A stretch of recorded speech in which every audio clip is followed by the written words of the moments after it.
So 1952, an unconditional surrender agreement to the Nazis under Truman took place. And that was the ICC Nazi Draco Alliance. And that was when the UFOs flew over. And so all these things that we don't hear about were taking place.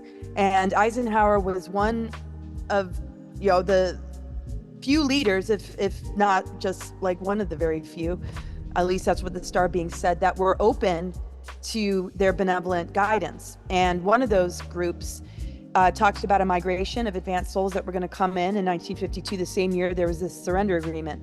Not to say that there hasn't been many migrations of advanced souls, lots of starseed missions coming in at different times, but this particularly geared towards the timing of this ascension window period.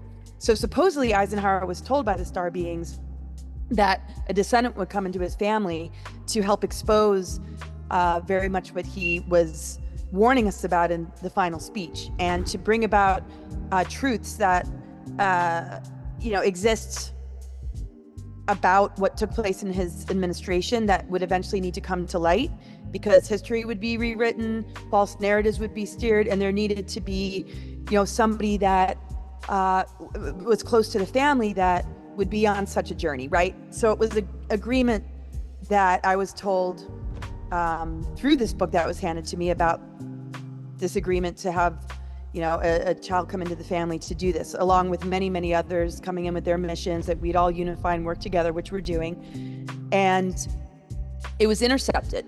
And that interception meant that they knew I was going to be born. They knew that a future descendant was going to be born, that a lot of this information would skip a generation. It was too dangerous for my aunts and uncles and mother to expose this kind of stuff, and that it would need to come later during a time that a lot of people would begin to bring these topics to our knowledge and awareness.